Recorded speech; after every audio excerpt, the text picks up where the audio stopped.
Once again, welcome to home classes.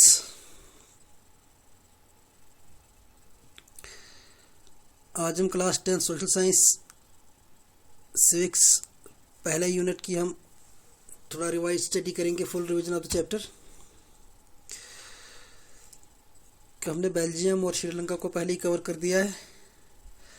जो main points of study के रहते हैं, थोड़ा इस पूरे चैप्टर को हम रिवाइज करेंगे आज। इसके साथ में हम थोड़ा बेल्जियम और श्रीलंका को दोबारा कंपैरेटिवली स्टडी करेंगे। तो फिलहाल इस चैप्टर में हम पढ़ने क्या जा रहे हैं आज। सबसे पहले हम करेंगे कंपैरेटिव स्टडी ऑफ बेल्जियम और श्रीलंका। उसके बाद forms of power sharing in modern democracies with examples. फिर प्रूडेंशियल रीजंस और moral reasons for power sharing, one each from Indian context. और उसके बाद की पॉइंट्स जो हमारे पास रहते हैं, कुछ मेन पॉइंट्स। तो इससे पहले हम इस चैप्टर की तरफ आगे बढ़ें, थोड़ा हम इसको रिवाइज करेंगे, याद करने की कोशिश करेंगे। जो हमने पहले 2 लेसन्स में पढ़ा था, हमने सेपरेटली बेल्जियम को स्टडी किया था, श्रीलंका को सेपरेटली स्टडी किया था। आज थोड़ा दोबारा उसको हम याद करने की कोशिश करेंगे। इथनिक कंपोजिशन बेल्जियम का क्या था, श्रीलंका का क्या था। जैसे आपको मालूम है पहले ही कि बेल्जियम के अंदर भी इथनिक कंपोजिशन बड़ा इथनिक कम्प्लेक्स कंपोजिशन था। 2 मेजॉरिटी कम्युनिटीज़ थी वहाँ पे कि 59% लोग डच स्पीकर्स थे बेल्जियम के अंदर, जो पूरे बेल्जियम में मेजॉरिटी कम्युनिटी थी। 40% लोग फ्रेंच लैंग्वेज बोलते थे, जो माइनॉरिटी में थे। लेकिन बेल्जियम की जो कैपिटल सिटी थी ब्रुसेल्स, वहाँ पे डच स्पीकिंग पॉपुलेशन जो थी वो माइनॉरिटी में थी, क्योंकि वहाँ पे 40% फ्रेंच स्पीकर जो पूरी कंट्री में थे। ब्रुसेल्स में इनकी तादाद सबसे ज़्यादा थी, 80%। और वहीं से फिर हालात बिगड़ना थोड़ा स्टार्ट हो गए। दोनों कम्युनिटीज़ के बीच में डिस्प्यूट्स हुए। बाद में गवर्नमेंट ने उनको सेटल किया कैसे नहीं, थोड़ा इसके बाद हम आगे उस पर भी नज़र मारेंगे। लेकिन फ़िलहाल अब थोड़ा नज़र मारेंगे श्रीलंकन कंपोजिशन पे। श्रीलंका में क्या था, ये दोनों डेमोक्रेटिक कंट्रीज थी। एक कंट्री ने, जैसे बेल्जियम को हमने स्टडी किया, बेल्जियम में पावर प्रॉपरली शेयर हुई, और बेल्जियम में पावर शेयरिंग के साथ साथ में, पावर डिस्ट्रीब्यूशन के साथ साथ में, उन्हें गवर्नमेंट को लेवल्स पे, डिफरेंट फॉर्म्स पे उसको पावर को शेयर किया और अपनी कंट्री को एक पीसफुल कंट्री बनाया। और श्रीलंका में ने इसके मुकाबले में क्या किया कि श्रीलंका में हमारे पास 74% लोग ऐसे थे जो सिन्हाला स्पीकिंग थे, सिन्हाला लैंग्वेज जो बोलते थे, और ये मोस्टली सारे के सारे बुद्धिस्ट थे। 18% लोग तमिल बोलने वाले थे, और इन तमिल में से 13% लोग श्रीलंका के परमानेंट रेजिडेंट तमिल्स थे, और 5% लोग जो इंडियन तमिल्स थे, और इनमें मोस्टली हिंदूज और मुस्लिम्स थे। और 7% लोग श्रीलंका के अंदर जो दोनों लैंग्वेजेस बोलते थे, और वो क्रिश्चियंस थे।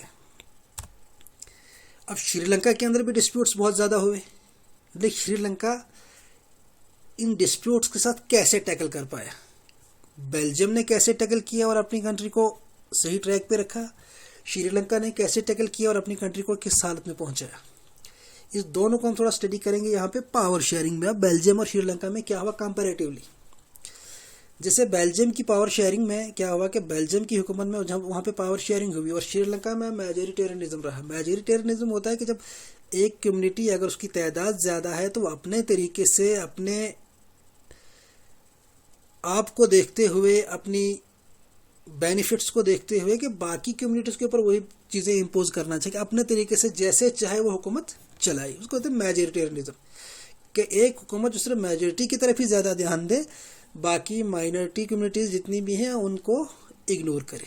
अगर बेल्जियम में क्या हुआ कि बेल्जियम में पहला पॉइंट हमारे पास है कि disputes were settled by sharing powers. Belgium में पावर को शेयर किया गया, डिस्ट्रीब्यूट किया गया, और डिस्प्यूट जितने भी थे उनको सेटल किया गया। लेकिन श्रीलंका में क्या हुआ कि सिन्हाला बुद्धिस्ट डोमिनेंस। श्रीलंका में जो सिन्हाला लैंग्वेज बोलने वाले बुद्धिस्ट थे, 74% लोग थे, उन लोगों का डोमिनेंस बरकरार रहा। बेल्जियम में नंबर 2 पे हुआ कि equal share both in central government. अब बेल्जियम में जो दो मेजर कम्युनिटीज़ थी कि 59% हमारे पास डच स्पीकर्स थे, 40% फ्रेंच स्पीकर्स थे। पूरी कंट्री में मेजोरिटी में थे डच स्पीकर्स, लेकिन जब सेंट्रल गवर्नमेंट बनाने की बात वहाँ पे आई, उन्होंने कॉन्स्टिट्यूशन को 4 मरतबा अमेंड किया। फिर कॉन्स्टिट्यूशनल प्रिस्क्रिप्शंस के साथ सेंट्रल गवर्नमेंट में मेजोरिटी कम्युनिटी ने माइनॉरिटी को भी साथ में लिया, और जो उनकी गवर्नमेंट फॉर्मेशन थी, मिनिस्ट्रियल बर्थ थे या रिप्रेजेंटेटिव्स थे, कि इक्वली दोनों कम्युनिटीज़ को बराबर का शेयर दिया, कि बराबर के मेंबर मेजोरिटी कम्युनिटी के भी उतने ही मेंबर लिए और माइनॉरिटी कम्युनिटी के भी उतने ही मेंबर लिए। लेकिन श्रीलंका ने क्या किया कि undue government support to the majority. Sri Lanka में गवर्नमेंट ने अनड्यू सपोर्ट सिर्फ मेजोरिटी कम्युनिटी को ही की, सिन्हाला बोलने वाले लोगों को ही की। बेल्जियम में क्या हुआ कि equal share of both in state government. अब सेंट्रल गवर्नमेंट में तो 50-50 हुआ था, डच स्पीकर्स के भी उतने मेंबर थे सेंट्रल गवर्नमेंट में और फ्रेंच के भी उतने ही मेंबर थे।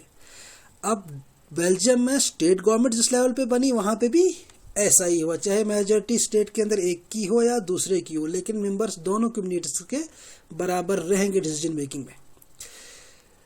और यहाँ पे एक चीज़ बताना भूल गया मैं कि सेंट्रल गवर्नमेंट में जब 50-50 इनका दोनों का हुआ था मेंबरशिप सेंट्रल गवर्नमेंट में, और वहाँ पे एक कॉन्स्टिट्यूशनल रिकमेंडेशन में ये भी आया था कि जब भी कोई इम्पोर्टेंट बिल पास करना हो, इम्पोर्टेंट लॉ पास करना हो, कोई ज़रूरी कानून बनाना हो, तो दोनों ग्रुप्स की बराबर की सहमति होनी चाहिए। अगर एक भी ग्रुप इनकार कर दे तो खाली एक ग्रुप पे डिसीजन नहीं लिया जा सकता।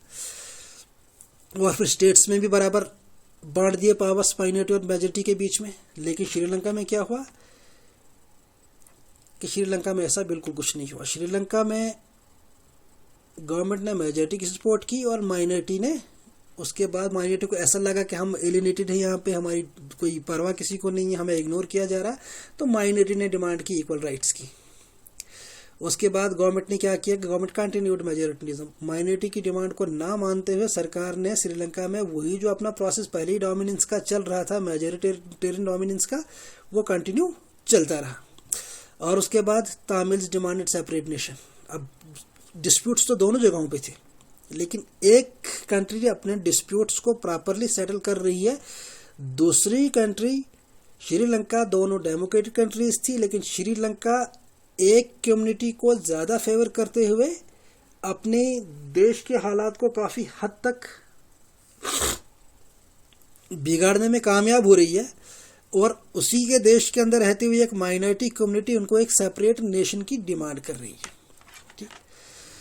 उसके बाद बेल्जियम में क्या हुआ कि equal share of power in Brussels, के ब्रुसेल्स के अंदर जो तादाद फ्रेंच की ज़्यादा थी, डचेस की कम थी, लेकिन वहाँ पे भी फ्रेंच स्पीकिंग पीपल्स ने डचेस की फीलिंग्स को रेस्पेक्ट करते हुए ब्रुसेल्स में भी पावर को इक्वली शेयर किया। वहाँ की गवर्नमेंट में भी इक्वल मेंबरशिप हो गई, डचेस की भी और फ्रेंच की भी।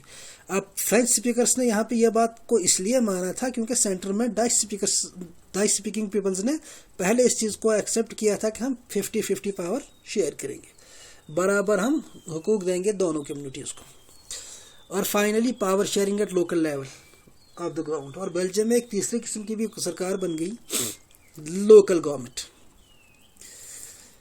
जो लोकल डिस्प्यूट्स है, एजुकेशनल, कल्चरल, रिलीजियस, जितने भी डिस्प्यूट थे उनको लोकल लेवल पे ही सेटअप कर दिया जाए। लेकिन श्रीलंका ने क्या किया कि श्रीलंका ने जब डिमांड की एक सेपरेट नेशन की, जब सेपरेट नेशन की डिमांड की तो कम्युनिटी डिस्प्यूट ज़्यादा बढ़ गए, सिन्हाला और तामिल्स के बीच का काफ़ी तनाव बढ़ गया। और ये तनाव इतने ज़्यादा बढ़ गए कि एक सिविल वार हो गई, जहाँ पे दोनों कम्युनिटीज़ के बीच में खून खराबा, वायलेंस, फिर हज़ारों की तादाद में लोग मारे गए और बहुत सारे लोग माइग्रेट हो गए श्रीलंका से। ये इम्पैक्ट पड़ा दोनों जगहों पे। एक जगह पे पावर शेयर हुई और पीसफुल तरीके से वो रहने लगे, अपनी पावर को सेंटर में भी शेयर कर दिया, स्टेट में भी शेयर कर दिया, लोकल लेवल पे भी शेयर कर दिया, बगैर कम्युनिटी डिस्प्यूट्स को सामने रखते हुए। और हर कम्युनिटी की बेल्जियम के अंदर रिस्पेक्ट की गई, चाहे वो 1% जर्मन स्पीकर्स हों या फ्रेंच स्पीकर्स हों या ये डचेस के तो वहाँ पे ऑलरेडी डोमिनेंस था ही पूरी कंट्री में। लेकिन उसके बाद भी जो माइनर कम्युनिटीज़ थी उनकी फीलिंग्स की रिस्पेक्ट करते हुए, उनके इंटरेस्ट को सामने रखते हुए उन्होंने हर सेक्शन को इक्वलिटी दे के, पावर शेयर करके अपनी कंट्री को आगे बढ़ाया। लेकिन श्रीलंका ने सिर्फ अपनी मेजॉरिटी को ध्यान में रखते हुए, सिर्फ सिन्हाला बुद्धिस्ट को ध्यान में रखते हुए तामिल्स को इग्नोर कर दिया, तामिल्स के राइट्स को इग्नोर कर दिया, उनके एजुकेशन के राइट्स जो थे उनको इग्नोर कर दिया, जॉब राइट्स को इग्नोर कर दिया, क्योंकि वहाँ पे श्रीलंका के अंदर, जैसे हमने पहले पढ़ा था, एक लीगलाइज्ड प्रोसीजर ये था कि कहीं जॉब्स हों या स्कूल्स के अंदर एडमिशन हो, कॉलेजेस के अंदर एडमिशन हो, तो first preference would be given to the Sinhala Buddhist peoples. और सिन्हाला एक ऑफिशियल लैंग्वेज बना दी गई थी श्रीलंका के अंदर। तामिल्स ने भी डिमांड की, जब तामिल्स ने अपनी डिमांड सामने रखी इक्वल राइट्स की, उन्होंने पहला स्टेप यही भी रखा है तामिल को भी इंक्लूड कर दिया जाए ऑफिशियल लैंग्वेज में।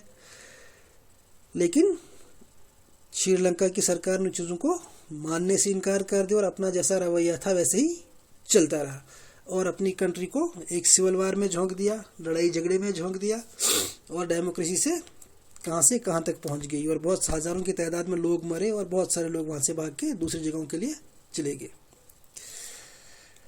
अब नेक्स्ट पॉइंट हमारे पास फॉर्म्स ऑफ पावर शेयरिंग, कि पावर को हम शेयर कर सकते हैं, डिस्ट्रीब्यूट करेंगे, लेकिन किस किस तरीके से करेंगे, किन किन फॉर्म्स में करेंगे। तो पहली फॉर्म हमारे पास पावर शेयरिंग, कि power sharing among organs of the government.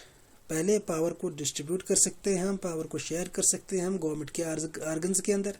जो गवर्नमेंट के ऑर्गन्स हमने 9th में भी पढ़ा हुआ है, जब हमने इसको स्टडी किया था श्रीलंका और बेल्जियम को, तब भी हमने पढ़ा था कि ऑर्गन्स ऑफ द गवर्नमेंट, जैसे हमारे पास लेजिस्लेचर है, एग्जीक्यूटिव और judiciary.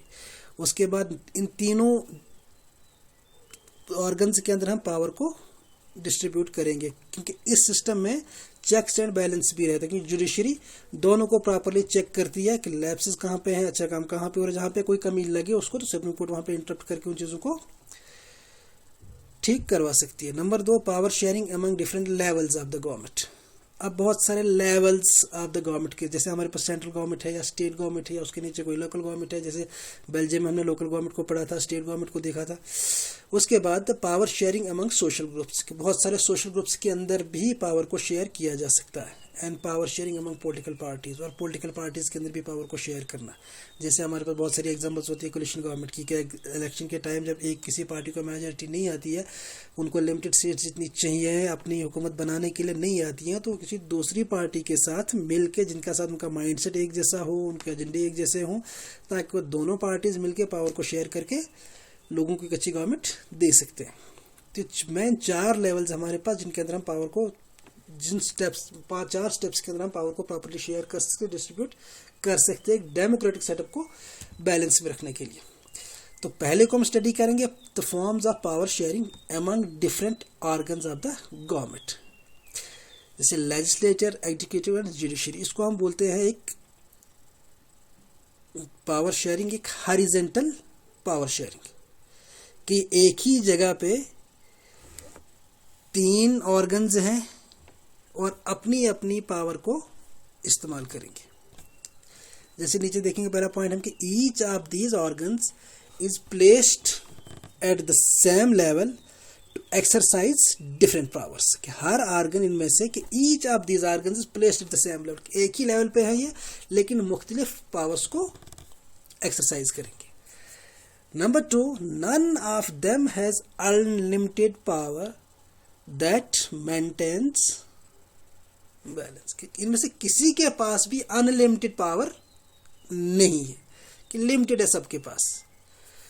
Number 3, each one of them keeps watch on the functioning of the other 2, कि इनमें से each one of them, इनमें से एक दूसरे के ऊपर प्रॉपरली नजर रखी जा सकती है फंक्शनिंग के लिए, और अगर कहीं प्रॉब्लम क्रिएट हो भी तो जुडिशरी उन दोनों के बीच में इंटरफेरेंस करके प्रॉब्लम्स को सॉल्व करवा सकती है।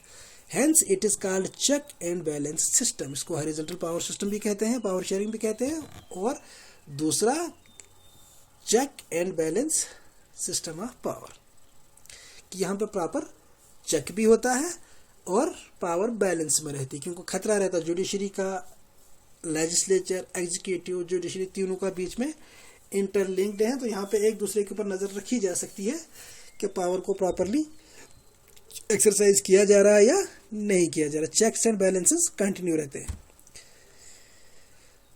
उसके बाद number 2, the power sharing at different levels. अब इसको हम बोलते हैं कि वर्टिकल पावर शेयरिंग, मुख्तलिफ लेवल्स पे पावर को शेयर करना, पहले सेंट्रल गवर्नमेंट, फिर स्टेट गवर्नमेंट, और स्टेट गवर्नमेंट से लोकल गवर्नमेंट। ठीक, अब पहला पॉइंट यहाँ पे हमारा है कि central government is set up for the whole nation. Central government जो है बनाई जाती है पूरे देश के लिए। आप इसको खाली एग्जामिनेशन पॉइंट ऑफ व्यू से आगे खाली पॉइंट डिस्कस कर रहा हूँ, ज़्यादा डिटेल में ना जाते हुए। नंबर 2, पहले पॉइंट में क्या है, the central government is set up for the whole nation. कि सेंट्रल गवर्नमेंट को हम यूनियन गवर्नमेंट बोलते हैं या सेंट्रल गवर्नमेंट बोलते हैं। राज्य सरकार ने केंद्र सरकार या मरकजी सरकार इसको हम बोलते हैं। राज्य सरकार हम स्टेट को बोलते हैं कि पूरी कंट्री के लिए सेटअप की जाती है पूरी हुकूमत, और ये पूरी कंट्री की देखभाल करके वहीं से बाकी पावर डिस्ट्रीब्यूट हो जाते हैं बाकी लेवल्स पे। फिर स्टेट गवर्नमेंट, स्टेट या प्रोविंशियल गवर्नमेंट को बोलते हैं setup for local bodies, each province state. State government state के अंदर ही अपनी पावर्स को यूटिलाइज करेगी। कुछ पावर्स इंडिपेंडेंट पावर्स इनके पास होती हैं जो अपने लेवल पे एक्सरसाइज करते हैं और सेंटर के साथ उनका कोई भी लेना देना नहीं होता। फिर थर्ड पे the central government transfers share some of the power to with the state government. जैसे बेल्जियम में हुआ था कि सेंट्रल गवर्नमेंट अपनी कुछ पावर्स को शेयर करेगी स्टेट गवर्नमेंट या प्रोविंशियल गवर्नमेंट्स के साथ। जैसे हमने बेल्जियम में देखा था कि वहाँ पे बेल्जियम में हमने ये पढ़ा था कि सेंट्रल गवर्नमेंट ने कुछ पावर स्टेट गवर्नमेंट्स को दे दी, और वो स्टेट गवर्नमेंट्स इंडिपेंडेंटली अपने फैसले ले सकती डिस्प्यूट्स को ख़त्म करने के लिए, अपनी कम्युनिटी को आगे बढ़ाने के लिए, जिनके साथ सेंट्रल गवर्नमेंट का कोई भी लेना देना नहीं होगा, सेंट्रल गवर्नमेंट कोई भी इंटरफेरेंस नहीं करेगी। लास्ट में क्या है कि both the central and state government have transferred powers and resources to the local bodies, so we have the third tier, the local government। और फिर दोनों मिलके एक थर्ड गवर्नमेंट, लोकल गवर्नमेंट को भी सपोर्ट करते हैं कुछ पावर्स को ट्रांसफर करके, उसको हम लोकल बॉडीज या लोकल गवर्नमेंट भी कहते हैं, ताकि वो लोकल लेवल पे प्रॉब्लम्स को सॉल्व कर, लोगों की बातों को सुने और सरकार को चलाए। नंबर 3 के forms of power sharing in different social groups. अब सोशल ग्रुप्स के अंदर पावर को कैसे शेयर किया जा सकता है। सोशल ग्रुप मोस्टली हमारे पास जैसे रिलीजन, लैंग्वेज या बाकी कुछ सेक्शंस हैं सोशल ग्रुप्स के। इसके अंदर पावर को, इन ग्रुप्स के अंदर पावर को प्रॉपरली डिस्ट्रीब्यूट करना। जैसे socially weaker sections also have to have share in power. जो सोशली वीकर सेक्शन है, डाउन ट्रोडन सेक्शंस है, डिसएडवांटेज सेक्शंस है, उनका भी पावर, एक डेमोक्रेटिक सेटअप में पावर के अंदर उनका भी प्रॉपर शेयर हो सकता है। Community government in Belgium is one example for this type of power sharing. जो सोशल ग्रुप्स को पावर देना, जैसे बेल्जियम में हमारे पास एक एग्जांपल आई थी कम्युनिटी गवर्नमेंट या लोकल गवर्नमेंट की।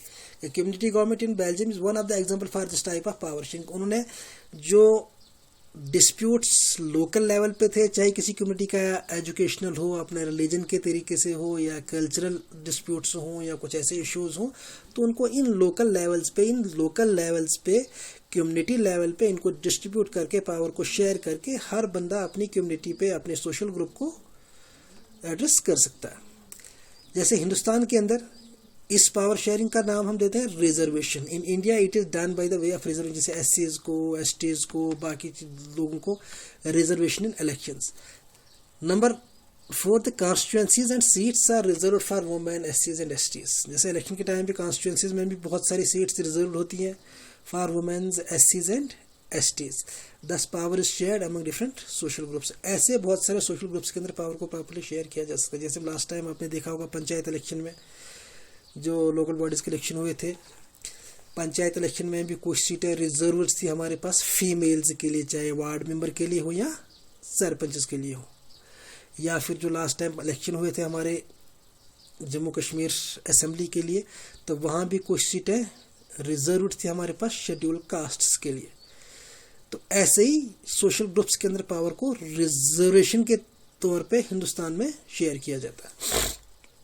और हर डेमोक्रेटिक कंट्री के लिए ये चीज़ें बहुत मुफीद होती, डेमोक्रेसी को स्ट्रांग बनाने के लिए और बैलेंस करने के लिए। Number 4 forms of power sharing among political parties, pressure groups and movements. अब पॉलिटिकल पार्टीज, प्रेशर ग्रुप्स या जितनी मूवमेंट्स हैं, कुछ लोग क्या चाहते हैं, अपने सरकार के ऊपर प्रेशर बना के अपने मामलात को हल करवाना चाहते हैं, सरकार की पॉलिसीज़ को रिफॉर्म करवा सकते हैं। तो पॉलिटिकल पार्टीज या प्रेशर ग्रुप्स या मूवमेंट्स के अंदर पावर्स को कैसे शेयर किया जा सकता है। जैसे लास्ट टाइम आपने देखा था जम्मू कश्मीर में जब हुकूमत बनी थी बीजेपी और पीडीपी की, जब इलेक्शन हुआ तो हमारे पास कांग्रेस हो, नेशनल कॉन्फ्रेंस हो, पैंथर्स पार्टी हो, भारतीय जनता पार्टी हो, या पीपल्स डेमोक्रेटिक पार्टी हो, या बाकी जो भी छोटी छोटी पार्टीज थी, सबने इलेक्शन लड़ा, लेकिन पूरी मेजोरिटी किसी के पास भी नहीं आई कि वो हुकूमत बना सकें स्टेट के अंदर। तो फाइनली काफ़ी देर तक बातचीत करते तो फाइनली बीजेपी और पीडीपी के बीच में एक एगार्ड होता है, और बीजेपी और पीडीपी ने एक कोलिशन गवर्नमेंट बनाई जम्मू कश्मीर के अंदर। No political party enjoys power for ever. पहला पॉइंट है ये कि कोई भी पॉलिटिकल पार्टी फॉर एवर के लिए तो पावर एंजॉय नहीं कर पाती। अब मैं एग्जांपल दे रहा था आपको किस चीज़ की, पॉलिटिकल पार्टीज के बीच में पावर शेयर करने की। तो इन दोनों लोगों ने कुछ पॉइंट्स पे डिस्कशन करते हुए पावर्स को शेयर किया। दोनों पार्टीज ने मिलकर कोलिशन सरकार बनाई कि आधे मिनिस्टर रहे बीजेपी के, आधे मिनिस्टर रहे पीडीपी के, चीफ मिनिस्टर बना पीडीपी का, डेप्टी चीफ मिनिस्टर बना बीजेपी का, और इम्पोर्टेंट पोर्टफोलियो डिस्ट्रीब्यूट कर दिए ताकि दोनों पार्टीज के लोग भी खुश रहें, वोटर्स भी खुश रहें और लीडर्स भी खुश रहें। तो इस तरीके से उन्हें पावर को डिस्ट्रीब्यूट करके, पावर को शेयर करके अपने अपने इलाके की डेवलपमेंट के लिए भी काम किया, नहीं किया that is secondary thing. But इतना है कि दोनों पार्टीज मिलके उन्हें एक स्टेट की हुकूमत चले, इसको भी हम बोलते हैं पावर शेयरिंग, कोलिशन गवर्नमेंट के हिसाब से, या 2 या 3 पार्टियां मिलके हुकूमत चलाए। उसके बाद कि कोई भी पॉलिटिकल पार्टी फॉर एवर के लिए किसी भी जगह पे पावर में नहीं रह सकती, खास करके डेमोक्रेटिक कंट्रीज के अंदर। It is for the people to decide who should be in power. अब ये लोगों ने डिसाइड करना है कि पावर में कौन होना चाहिए, कैसे होना चाहिए। तो इसी तरीके से पावर इस बार अगर एक की हुकूमत, अगली बार किसी दूसरी पॉलिटिकल पार्टी की आएगी, कि ये पावर परमानेंटली किसी एक पॉलिटिकल पार्टी के पास नहीं रही। जैसे फ्रॉम इंडिपेंडेंस, जब हिंदुस्तान आज़ाद हुआ था तो मोस्टली टेन्योर इंडिया के अंदर सरकार का कांग्रेस ने काटा, ज़्यादा हुकूमत कांग्रेस ने चलाई, बहुत सारे इश्यूज़ उठाए भी, डेवलपमेंट के भी काफ़ी इश्यूज़ उठाए और बहुत सारे इश्यूज़ उठाए। और उसके बाद आप देख रहे हो कि पिछले 2014 से लेके भारतीय जनता पार्टी सरकार के अंदर है, और वहाँ पे भी एक कोलिशन पार्टनर के तौर पे पहले सरकारें चलाई जाती थी। आप भी कुछ कोलिशन पार्टनर्स आज भी बीजेपी के साथ में है कि बीजेपी के पास तो फुल मेजॉरिटी थी हुकूमत बनाने के लिए, लेकिन उनके पास एक गठबंधन है पूरे बहुत सारी पार्टीज का मिलके, कि मान लो कभी इलेक्शन में अगर एक पार्टी को मेजॉरिटी नहीं मिलती, गठबंधन मिलके अगर इनको पूरा बहुमत मिलता सारी पार्टीज को मिलके, तो वो भी कोलिशन के तौर पे हुकूमत चलाती। जैसे बीजेपी एंड अलाइंस जो उसके पास गठबंधन है, उनका जो अलाइंस है उसको बोलते हैं एनडीए, नेशनल डेमोक्रेटिक अलाइंस। और फिर है यूपीए जो कांग्रेस और उसके अलाइंस है, वो भी एक कोलिशन पार्टनर्स हैं। यूपीए यूनाइटेड प्रोग्रेसिव अलाइंस, इन्होंने भी काफ़ी देर तक हुकूमत चलाई, एनडीए ने भी काफ़ी देर तक हुकूमत चलाई और आज भी चला रही है। उसके बाद है कि with the emergence of coalition government many parties share power eight the same time. और डेमोक्रेटिक कंट्रीज में जब इमरजेंस कोलिशन गवर्नमेंट का हुआ तो बहुत सारी पार्टीज मिल के पावर को शेयर करती हैं हुकूमत के अंदर। प्रेशर ग्रुप्स एंड मूवमेंट्स है share in power bye exerting pressure on the government. अब ये जो प्रेशर ग्रुप्स हमारे पास हैं या मूवमेंट्स हैं, वो भी पावर को शेयर ऐसे करते हैं कि वो सरकार के ऊपर प्रेशर एग्जर्ट करते हैं, प्रेशर बनाते हैं उनकी पॉलिसीज़ को चेंज करने के लिए, रिफॉर्मेशन के लिए और अपने मुद्दों को हल कराने के लिए। They exert pressure by various means and get policies framed in their favour. बहुत तरीके से कि अब इलेक्शन के अंदर उनका शेयर हो, इलेक्शन में वोट डलवाने की बारी हो, कि ये प्रेशर ग्रुप्स और ये मूवमेंट्स जो होती है इनका अच्छा खासा होल्ड होता पब्लिक के अंदर।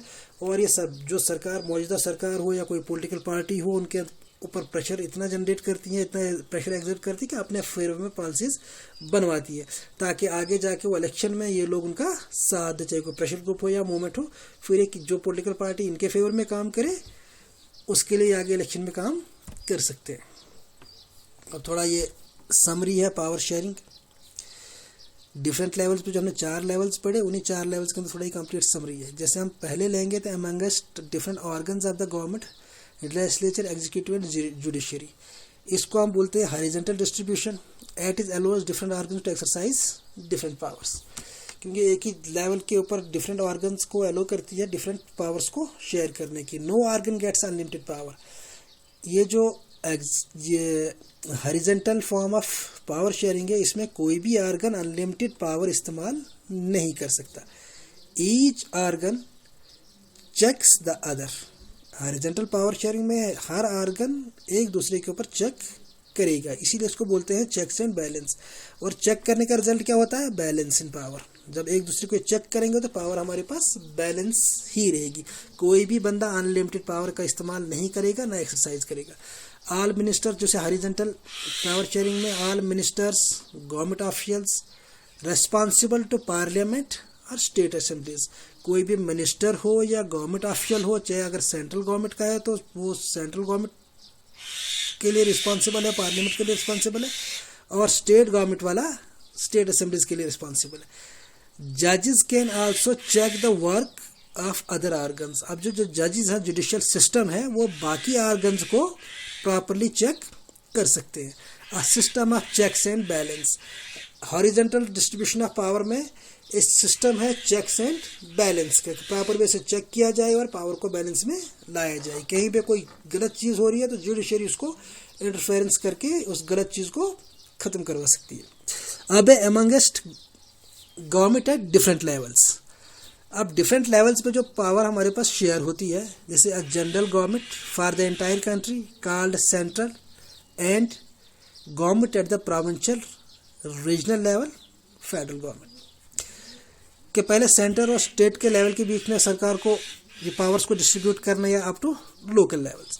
फिर स्टेट गवर्नमेंट नंबर 2 पे। जो सेंटर के अंदर गवर्नमेंट होती है उसको हम बोलेंगे सेंट्रल गवर्नमेंट या फेडरल गवर्नमेंट, जो पावर्स को आगे डिस्ट्रीब्यूट। फेडरल सिस्टम में यही होता है कि पावर्स एक जगह पे नहीं रहती है, उन पावर्स को डिसेंट्रलाइज करके, शेयर करके अपने अपने लेवल तक पहुंचाना, ताकि डेमोक्रेसी स्टेबल रहे और पॉलिटिकल ऑर्डर की स्टेबिलिटी को हम अचीव कर पाए। फिर पावर स्टेट गवर्नमेंट के पास रहती है यहाँ पे, उसके बाद पहले सेंट्रल गवर्नमेंट के पास, फिर स्टेट गवर्नमेंट के पास।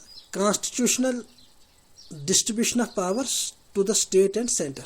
अब कॉन्स्टिट्यूशनली पावर्स को डिस्ट्रीब्यूट किया गया है कि सेंटर के पास कौन सी पावर रहेंगी और स्टेट के पास कौन सी पावर रहेंगी।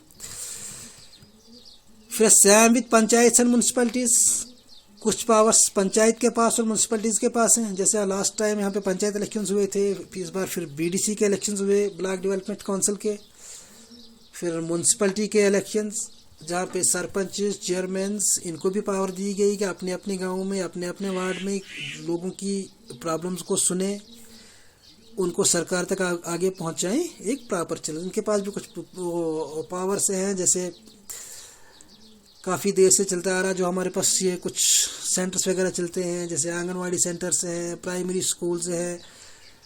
अब तो सेंट्रल सरकार ट्राई कर रही है कि जो मिड डे मील्स हम स्कूलों में दे रहे हैं वो भी इन पंचायत के ज़रिए ही स्कूलों के अंदर डिस्ट्रीब्यूट हो। ये भी पावर इनको दी गई। या जैसे आंगनवाड़ी वर्कर जो मैं एग्जांपल दे रहा हूँ, या हमारे प्राइमरी स्कूल्स, इनके चेक्स एंड बैलेंसेस, वहाँ पढ़ाई हो रही है, मिड डे मील डिस्ट्रीब्यूट हो रहा है। अब ये अलग बात है कि प्रैक्टिकली वो चीज़ें हो रही हैं नहीं हो रही हैं, लेकिन जब ये आंगनवाड़ी की अगर बात करें, वर्कर जब उनकी सैलरी निकलनी होती है या मिड डे मील उनको वो तो न्यूट्रिशन को प्रोवाइड की जाती है, या तो उनको एक सरपंच से या वार्ड मेंबर से प्रॉपर एक सर्टिफिकेट लेना पड़ता है, तब जाके उनकी सैलरी निकलती है। अब ये अलग चीज़ है कि हम इस चीज़ को प्रैक्टिकली ग्राउंड पे देख रहे हैं या नहीं देख रहे, लेकिन उनके पास ये पावर्स हैं। और इस चीज़ को हम बोलते हैं वर्टिकल डिवीजन ऑफ पावर्स, जहाँ पे एक हायरार्किकल सेटअप से ऊपर से नीचे की तरफ पावर को प्रॉपर्ली डिस्ट्रीब्यूट किया जाता है और नीचे से इसको पूरा फीडबैक मिलता है पावर को बैलेंस करने के लिए। फिर different social groups accommodates social diversities who would feel otherwise alienate. ये सोशल डाइवर्सिटीज को एकोमोडेट करती है पावर शेयरिंग। अगर हम पावर को सोशल ग्रुप्स के अंदर डिस्ट्रीब्यूट करें, शेयर करें, सोशल ग्रुप्स में जैसे रिलीजन हो, हमारे पास लैंग्वेज हो, कल्चर हो, इन जितने भी सारे ग्रुप्स हैं, तो उनके अंदर पावर को शेयर करना, ताकि हम इन जो माइनॉरिटी कम्युनिटीज़ हों या सोशल ग्रुप्स हों उनको हम एकोमोडेट प्रॉपरली कर पाएँ। फिर पॉलिटिकल पार्टीज़ के अंदर पावर को शेयर करना, कि formation of coalition government when different parties form alliance. एक तो कोलिशन पार्टनर्स जब मिले, जैसे मैंने पहले एग्जांपल दी, जैसे बीजेपी और पीडीपी मिलकर जम्मू कश्मीर में हुकूमत बनाई है एक बार, या उससे पहले कांग्रेस और एनसी ने पहले बनाई, उससे पहले भी कांग्रेस और इसने पीडीपी ने सरकार चलाई, जहाँ पे कुछ कंडीशंस होती हैं पावर को शेयर करने की। जैसे लास्ट टाइम कांग्रेस और उसकी पीडीपी की हुकूमत थी, वहाँ पे 3 साल पीडीपी का चीफ मिनिस्टर रहा, उसके बाद 3 साल के बाद कांग्रेस का चीफ मिनिस्टर रहा, जो काफ़ी समय तक नहीं चल पाया। लेकिन वैसे ही सेंटर में भी, जैसे यूपीए की एग्जांपल दे दी हमने, एनडीए की एग्जांपल दे दी हमने, ये भी कोलिशन पार्टनर्स हैं। जब एक पार्टी के पास मेजोरिटी नहीं हो तो ये पार्टीज मिलकर आगे हुकूमत चलाती हैं। इनको बोलते हैं हम अलायंस, पार्टीज फ्रॉम अलायंस, जो मिलके हुकूमत चलाएं, वो सिर्फ उसको बोलते हैं पावर शेयर करना पॉलिटिकल पार्टीज के अंदर। Influence of interest groups, businessman, industrialist, farmers and industrial workers, ये जो हमने पीछे पढ़ा था power sharing among pressure groups. अब ये वो वाले प्रेशर ग्रुप्स हैं जो अपना प्रेशर एग्जर्ट करके सरकार से पॉलिसीज अपने फेवर में करवाते हैं। तो ये बहुत सारी चीज़ें हैं जिससे एक डेमोक्रेटिक कंट्री का सेटअप है और पावर शेयरिंग प्रॉपर तरीके से हो, ताकि हम पॉलिटिकल स्टेबिलिटी को के आर्डर को भी मेंटेन कर पाएँ और डेमोक्रेसी को भी स्ट्रांग कर पाए। अब नेक्स्ट एक रीजंस फॉर पावर शेयरिंग, कि पावर को शेयर क्यों किया जाना चाहिए, वजूहत क्या, जो हमने पहले भी डिस्कस किया था कि मेन तो सबसे बड़ी चीज़ यही है, बड़ा रीज़न यही है पावर को शेयर करने के लिए, ताकि हम पॉलिटिकल जो स्टेबिलिटी है, पॉलिटिकल आर्डर को हम अचीव कर पाएँ। तो why power sharing is desirable, पहली चीज़ है हम पावर को क्यों शेयर कर रहे हैं, क्यों डिज़ायरेबल है power sharing. Then the first point, power sharing is good because it helps to reduce the possibility of conflict between social groups. Number 2, the social conflicts often leads to violence and political instability. So power sharing is good way to ensure stability of political order. पहला point क्या है कि power sharing बहुत ज़रूरी है, क्योंकि इससे हमें मदद मिलेगी जो भी सोशल ग्रुप्स के अंदर पॉसिबिलिटी ऑफ डिस्प्यूट्स है, कॉन्फ्लिक्ट्स है, उनको कम किया जा सकता है। नंबर 2, कि सोशल कॉन्फ्लिक्ट्स जब भी किसी सोसाइटी के अंदर हों तो वो वायलेंस को हमेशा बढ़ावा देंगे और पॉलिटिकल स्टेबिलिटी को ख़त्म करेंगे। इसलिए पावर शेयरिंग एक अच्छा हथियार है हमारे पास, जिससे हम पॉलिटिकल आर्डर की स्टेबिलिटी को यकीनी बना सकें। फिर the imposing the will of majority community over the other minorities undermines the unity of nation in the long run. अगर जैसे श्रीलंका के अंदर मेजॉरिटी कम्युनिटी के विल को माइनॉरिटी के ऊपर फोर्सिबली इम्पोज किया गया, तो उससे क्या हुआ कि वो जो वहाँ पे श्रीलंका के अंदर यूनिटी ऑफ द नेशन फिलहाल तो थी नहीं, एकदम जब एग्जिस्ट कर रही थी, तब अगर होती भी कभी या किसी भी कंट्री में जहाँ भी ऐसा होगा, तो जो यूनिटी ऑफ द नेशन है लॉन्ग रन के लिए उसके ऊपर काफ़ी खतरा मंडला सकता है कि यूनिटी नहीं रहती अगर मेजॉरिटी कम्युनिटी के डिसीजंस को, मेजॉरिटी कम्युनिटी की मर्जी को माइनॉरिटी के ऊपर इम्पोज किया जाए। तो इसके लिए भी पावर शेयरिंग हमारे पास बहुत ज़रूरी है कि कम्युनिटी का भी खास ख्याल रखा जाए, अपने नेशन को, एक पॉलिटिकल स्टेबिलिटी को, पॉलिटिकल आर्डर को मेंटेन करने के लिए। नेक्स्ट है कि power sharing is the very separate of the democracy to ensure the unity and stability on political order. कि डेमोक्रेसी के लिए ये भी ज़रूरी है कि पॉलिटिकल स्टेबिलिटी और पॉलिटिकल आर्डर को प्रॉपरली मेंटेन किया जाना चाहिए, और ये पावर शेयरिंग एक डेमोक्रेसी का एक सेपरेट एक अहम फीचर है। अब नेक्स्ट कुछ प्रूडेंशियल रीजंस और मॉरल रीजंस पावर शेयरिंग के, जैसे प्रूडेंशियल रीजंस और मॉरल रीजन दोनों क्या है। प्रूडेंशियल रीजन क्या है कि power sharing helps to reduce the possibility of conflict between the social groups. Prudence सच्चाई ये है कि पावर शेयरिंग सोशल ग्रुप्स के अंदर जो भी डिस्प्यूट्स हैं उनकी पॉसिबिलिटी को, कॉन्फ्लिक्ट्स को कम करने की पॉसिबिलिटी है, वहाँ पे मदद मिल सकती है। Prudential reason suggest that power sharing brings better results.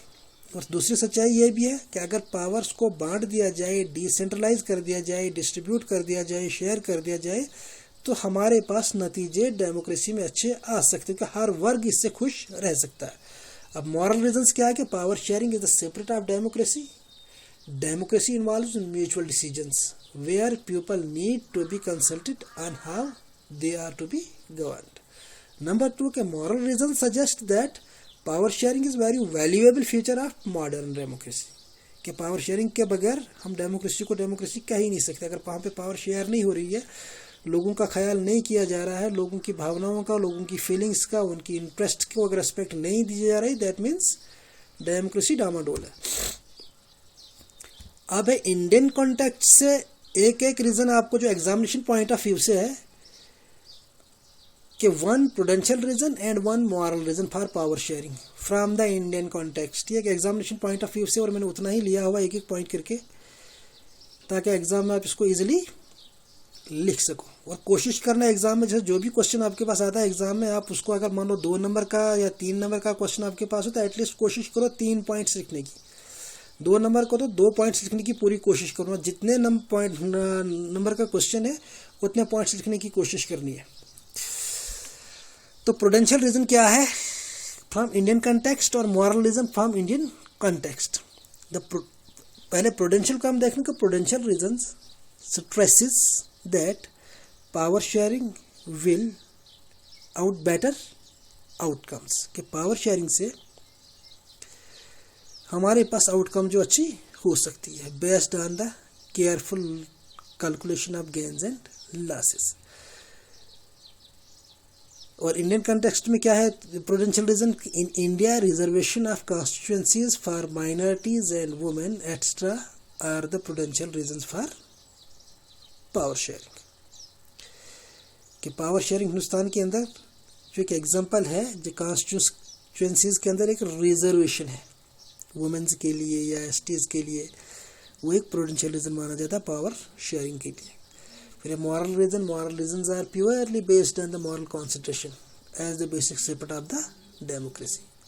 और decentralization of power in India is the example of moral reasons for power sharing.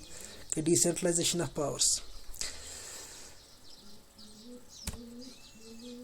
तो इसके साथ ही हमारा ये आज का चैप्टर,